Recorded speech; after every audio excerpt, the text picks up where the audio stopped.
What's good, everybody? Happy Friday. Weekend is upon us. Before I get into this video, let me be serious for a second. Um, I want to extend my prayers to Florida and anybody affected with Hurricane Irma, and the people of Houston that was affected by Hurricane Harvey. Um, it's been devastating. Like the Caribbean was hit. It's definitely been devastating. People have recently lost lives because of this hurricane, and it's a sad thing. It's a very sad shame. To everybody in Florida, I hope you guys stay safe. Get out of there if you can before this thing hit. Stay prayed up because when you got God on your side, you can never lose. So stay prayed up, be safe, get somewhere safe. My prayers are out to you. Um, yeah, hurricanes are nothing to play with. They really are not. Hurricanes are a bitch, literally. So anyway, let's get into this video. Today's episode wasn't that bad, I want to say. I was watching, it wasn't too bad. Some scenes I didn't care for. Um, Let me just get into this Franco thing first to get him out of the way. uh, the more I see it, the more I feel like the more I feel like Scott Baldwin is not his father. They don't really have scenes together that much. This is like the first scene they had in a while. And, they didn't include Franco in the Lee Baldwin situation when he died. I just feel like they're trying to maneuver a way to get Franco out of the Baldwin family. And I think this is probably their way of doing that. And Scott still kind of hasn't warmed up to Franco that much. Like as far as being an affectionate parent, he really hasn't warmed up to him all that much. And mind you, he's found out about, Franco being his son 4 years ago, and he's still not that affectionate. Um, I just feel like Scott is not really his father. I mean, did they? I don't remember, but did they ever do a DNA test? Because I remember when the reveal happened at the art gallery, and Heather said Scott was his father, and she showed a birth certificate with Scott's name on it. But other than that, I don't think they ever did a DNA test. So it's definitely up in the air whether or not he's his dad or not. I really don't believe it at this point because I don't remember a DNA test. And that was 4 years ago. I remember the reveal, but I don't remember if they ever did a DNA test. If they did a DNA test and it came back Franco was his son, let me know in the comments because I don't remember that. I don't think they ever did. Um, Franco just trying to get some answers, and he was definitely talking to Elizabeth earlier about inviting Monica over to spend time with Jake. But he also did that so he could like show her that picture of him and Jason in that picture to see, what she say about it. So he definitely want to fish for answers. That's exactly what he's trying to do. And he wants Scott basically to, help him out with it or whatever. Scott told Franco point blank, go to Heather. I don't see the point in him going to Heather Weber because Heather, you're never going to get a straight answer from her. She's going to lie. Like Heather's definitely going to lie. I think going to Heather would be a waste of time. She's not going to tell you the full truth. She might not even she's probably going to tell you a partial truth, like 1% of the truth she probably gonna tell you. The rest is gonna be bullshit. So there's like really no point in going to her. Like she never tells the full truth ever. Like she always leaves out so much shit. Like that's what I kind of always hated about Heather Weber these last few years. Like she's always been the gatekeeper of secrets. Like she knew everybody's secrets, and I'm like, how? Like she just knows everybody's deep dark secret. It's like she's the gatekeeper of secrets. It's like she was never like that before though. Like back in the 80s and stuff, she didn't know everybody's secrets. Now all of a sudden you know everything and you're in a secluded place, but you know everybody's secret though. I find bullshit in that.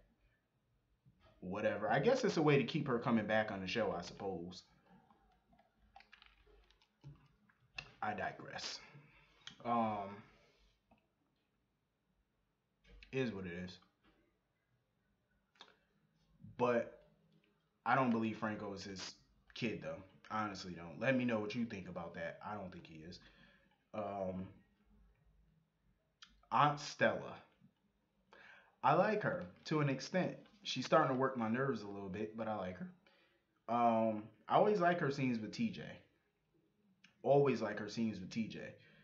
Like, and I'm actually happy TJ's going into medicine. You know what I mean? Like he wants to go to medical school. I think that's dope that they're trying to get more doctors on the show. You know, with Kiki and TJ. I think that's pretty cool. Um, but I was suspicious of how she acted when Curtis and Jordan came in telling her that they were getting back together. She took it well. Like she literally took it well. Like she didn't yell, she didn't cuss them out, nothing. She took it well. And when TJ went to go give her phone, she all of a sudden decided to to stay in Port Charles.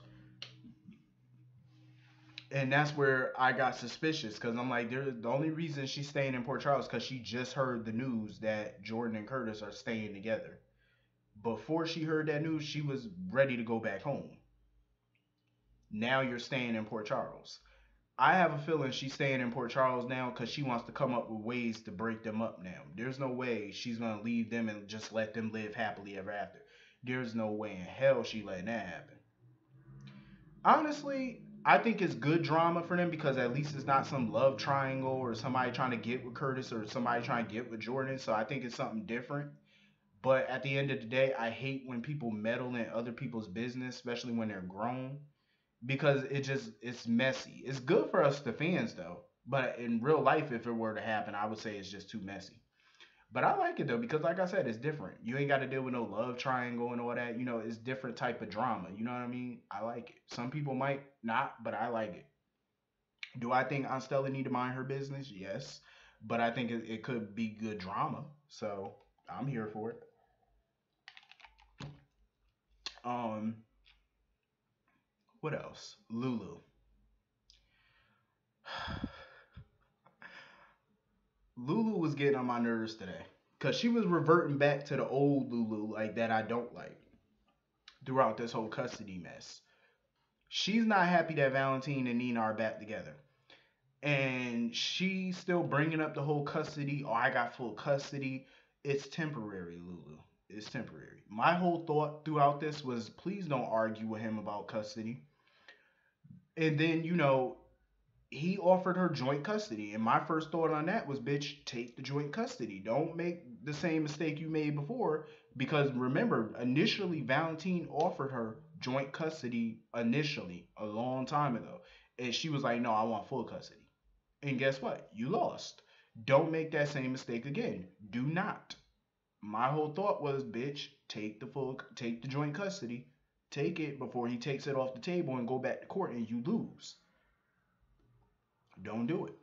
Because Valentine has a way of winning all the time. So it's like, don't don't do it again. Take the joint custody. Meet him halfway because at the end of the day, Charlotte needs all of y'all. At the end of the day, she does. Um,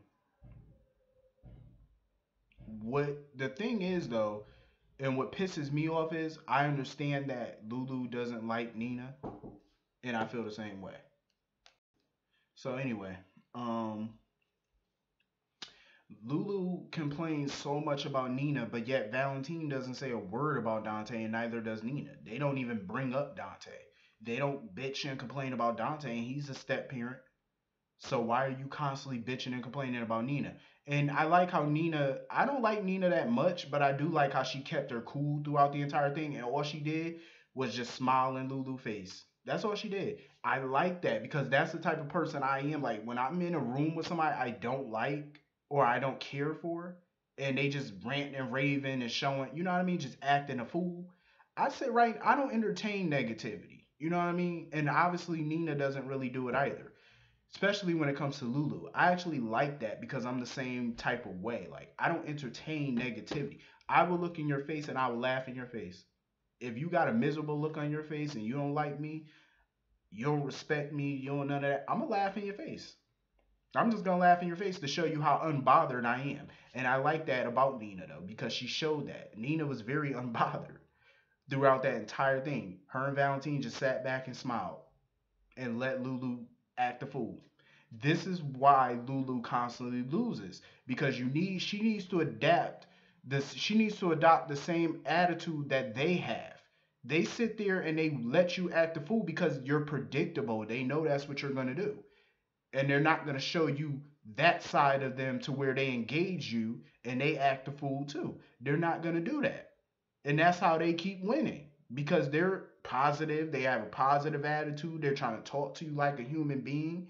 And you sit there popping off at the mouth, ranting and raving. You're showing how foolish and immature you are. Stop doing that. You're feeding into what they want you to do, to what they know you're going to do. Stop doing that shit. You see how they sitting there calm, laughing in your face like they're unbothered? Do the same fucking thing. Dummy. It's that simple. Lulu just grates on my nerves sometimes. Like, I get that she's pissed. I get she's angry. But they hold the cards at this point because you have nothing against him. You have nothing on him. You keep bringing up the fact, okay, yeah, he killed Nicholas, but what proof do you have? He wasn't convicted of nothing. You have nothing. Damn, just sit back, smile in their face, and play right along with them instead of playing in their hand because that's what you're doing and you're making an ass of yourself and that's why you're going to keep losing. Stop doing it, dummy. Get some sense. Damn, like this is what Laura was trying to tell her months ago. They're playing the game. Play the game with them. Play the game with them. They want to sit there and smile in your face and show you how unbothered they are. Do the same goddamn thing. Do it too. I can play that game too to show you how unbothered I am. Smile in people's face. That's what you do. When you're dealing with attitudes and all that, laugh in their face. Shit, live life. Life is too short for the bullshit. He's offering you joint custody. Take the joint custody. Now, Amy. Let me woosah. Because you know I get irritated when I gotta talk about Amy. Amy annoys me. I'm done with this Man Lander storyline. I'm tired of it. And I see some of y'all in the comments too, jacking up the name, calling it's Ask Man Landers. It's not Ass. I see y'all in the comments. Y'all keep putting ASS. And I know y'all doing it to be funny. Tina, I seen you. I see you. I see you. Every time she comment, she always put ass, man. I read that comment every time this storyline plays on the show, and I read that comment, I bust out laughing. I'm like, why does she? I start to think that you do it on purpose. Because you know damn well it's ASK, not ASS. I saw that. I see it every time you do it. I see it. So yeah, I'm over this shit too. Because Amy be doing too much. Like the way she interrupted Maxie and Nathan, like you know they don't get to see each other that much. You know that she was gone for months. And when they do get up and get together and you know they trying to have like a little quick breakfast before they go off to work and meetings, you know what I mean? And here she come interrupting. Don't mind me. We ain't got no choice but to mind you. Hell, you being loud all up in our faces. We ain't got no choice but to see you. Dum dum. Don't mind me. I hate when people do that. Like, you know how two people be alone, they kissing, you know, they together, and somebody walk up, don't mind me. We wouldn't know you were there if you wouldn't say shit. All you had to do was walk your ass in there and go get a biscuit or something. You ain't have to say shit to us. We ain't paying you no mind until you opened your mouth. Don't mind me. I hate when people do that shit. They do that in real life and it's annoying. Like, I wouldn't mind you if you didn't say shit. Now I ain't got no choice. Because when you say don't mind me, that means you want somebody to notice you, obviously. Otherwise, you would have slipped in without them noticing. Duh. Everybody else, or the background actors do it. They slip in and out, and you don't even pay them no mind. Because they don't say nothing. Amy annoys me. She asking Nathan for way too much. Now she talking about some launch party he got to go to. I'm like, this trick. You got more favors than a motherfucker trying to plead a case about going to jail. I'm telling you. Too many favors. Your favors are all used up, sweetheart. Stop asking. Stop begging. Shit.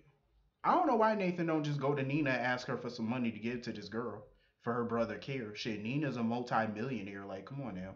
How much can this care possibly cost? Like, Nina can't just write her a check to cover the cost. Like, seriously, so we could be done with this. Shit, you might. If Nina do it, she probably could write the shit off as a tax write-off as charity. Hell, just write it off. Shit. Get that girl some money so we could drop this storyline because it's getting on my nerves. And now here's the scene I could not stand. This is the scene I couldn't stand. Maxie literally begging Nina for her job back at Crimson. I hated it. I hated it. And you want to know why? Because Nina was so smug and, oh, well, you betrayed my trust. Oh, you still bitching about that? Shut up, Nina. One minute you sitting at the damn breakfast with Lulu acting all unbothered, and then the next minute you got a whole attitude. Shut the hell up, Miss Dr. Jackal and Mr. Hyde. Pick what you gonna be. Nice or nasty. Pick. You can't be both. Damn, you still mad about that? Cause she called Lulu to spend some time with Charlotte. The hell, that was a whole damn. That was months ago. Get over it. Shit. I forgot all about it. Get your ass over it. Shit. And in my opinion, I feel like when Maxie was showing Nina all the work that she did in Portland and stuff, Nina was obviously impressed. Overly impressed. She just tried to hide it. She was impressed. Because Nina know damn well Maxie is the shit when it comes to the fashion world. She know it. Nina wouldn't be in that business if it wasn't for Maxie. Maxie taught her everything she know about the fashion world. Everything. She wouldn't know shit about fashion if it wasn't for Maxie. Crimson would have been out of business if it wasn't for Maxie showing her how, the go-to for fashion and stuff like that. Because to run a successful fashion magazine or any type of fashion clothing line, anything like that, you have to know the business. You have to know what's hot, what's not, especially in fashion. If you're going to run a magazine about fashion, you have to know what's hot and what's not. The new trends, what this go with, what that go with, what that don't go with. Maxie showed her all of that. Maxie showed her all of that stuff. But that's what I find funny too, because Maxie, you know the old saying, everything you know, everything, like I taught you everything you know, but I didn't teach you everything I know. That's why I feel like Maxie should run her own magazine. I think Maxie should go to Mac and Felicia or a bank, see if she can get a loan, start up a small magazine company. I guarantee you, with Maxie's knowledge of fashion, in business, let me tell you something. People keep saying Maxie's not business minded. Neither was Nina. Nina was in a coma for 20 years. What did she know about business? In a 20-year coma. Now she runs a fashion magazine. Michael didn't know shit about business, and he's the CEO of ELQ. And he's making it profitable. Like, come on. It doesn't take a. Hell, I studied business in college. You know what I mean? I know a thing or two about business. And it does not take that much to run a successful business. Whatever business here's the key. One of the keys to running a business. Know the business that you're in. And I say this to people who invest money in businesses too. Don't invest money into a business you don't know nothing about. Because how you gonna know how you gonna get your money back? You have to know the business that you're getting into. Don't just get into a business. Maxie knows the fashion world. Translate that into business. It's not that hard. It's not hard to be a CEO as long as you're in a business that you know about.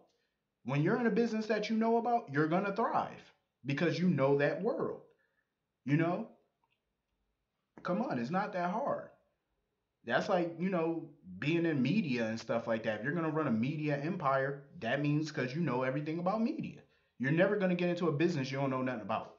You know what I'm saying? That's like people that get into the restaurant business. They get into that business because they know that business. They know food. They know what tastes good. They know what the trends are. They know all these things.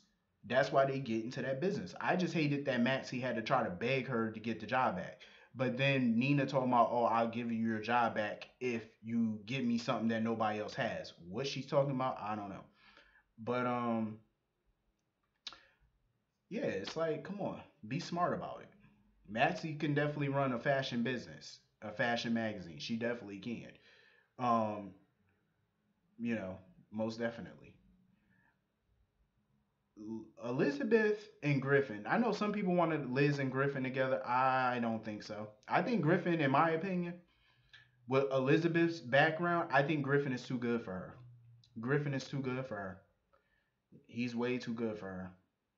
Elizabeth deserves the man that she currently has. She deserves the guy she currently has, not the good one. She deserves that fool that sits in her house. But I will say Franco steps up for her. You know what I mean? Like he called her job and talked to Epiphany for her to see if she can get her a day off because she barely had any sleep. He got all three of the boys off to school. You know what I mean? Like he's taking care of shit at the house. You know, I respect it. I might not like Franco that much, but today I respect what he was doing. I liked it.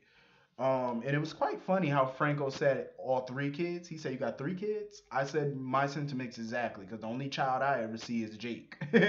Where's the other two? Because the only one I ever see is Jake. I never see the other two. I forgot that she even had two other kids. I'm just saying." Um, so anyway, Ava had a meeting with Valentine about the surgery, getting her face back to normal. And a part of that deal was she can't testify against him at Spitzer's civil suit trial. She knew that whole deal from the get go because he did tell her about it when he first mentioned it. So she brought him a picture of a piece of art that's worth millions of dollars that she was going to give him for free. Well, not for free, but for the surgery, you know, as a thank you for the surgery or as some type of payment or whatever, whatever. And it's worth millions. She was hoping to give him that so that way she could do the surgery but still testify against him. I said, come on now, Ava, you smart. You know that he ain't gonna work. You know that shit ain't gonna work. You know Valentine gonna try to get you to sign something so you don't have to testify. You know that. She should have known that. And Lulu was sitting there staring at all of them trying to figure out what the fuck they talking about because she was having lunch or whatever with Maxie, and Lulu was focused on Valentine and Ava trying to see what they was talking about.